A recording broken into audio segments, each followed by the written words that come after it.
when we get a chance for a company to come in and they're taking a look at Crossville, we have to be ready for that. Of course, as Jake said, we have to have the infrastructure, which is obviously we have to have. We have to aggressively be talking to people locally, in the region, in the state. I feel like the big issue with me is the perception of Crossville.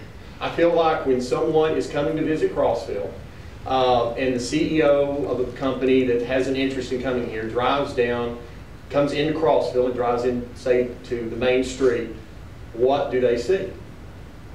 Do they see anything special that makes them think, wow, I'd like to move here? Well, it may not be him that's making that decision. It may be the CEO's wife, because that is who makes a lot of the decisions, as all of us men know. So, perception is a big thing.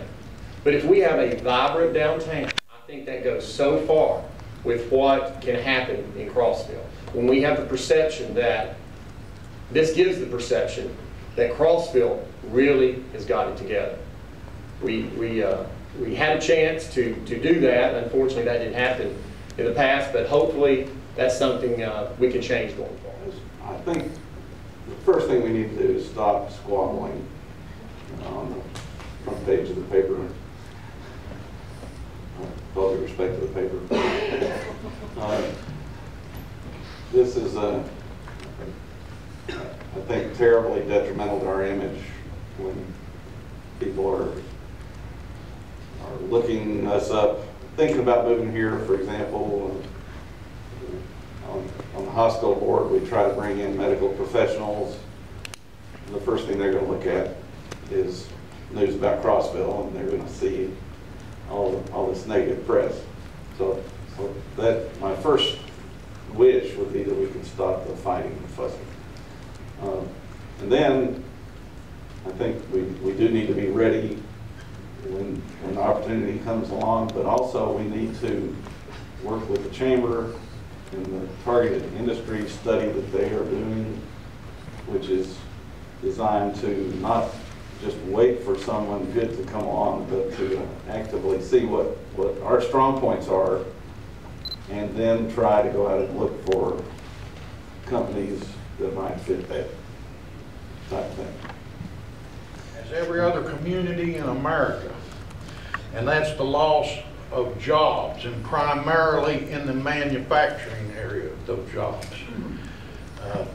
It says we need to promote our community and the positives in our community. We need to make our city marketing department be held accountable to the city and to the taxpayer. We should determine what incentives we can afford to offer companies wanting to move in.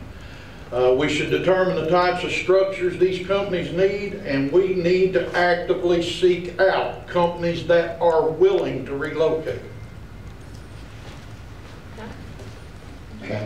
As a citizen, I have a civic and moral obligation to serve as an advocate for the schools. In the past, our council has provided sewer capacity for the Homestead, Brown, South, North Elementary schools, as well as the Stone High School with tap fees and roads, all with inside city rates. I will sponsor a resolution to allocate $25,000, as our council has done in the past, to provide scholarships to Brownstead and TCAT for youth and workforce development.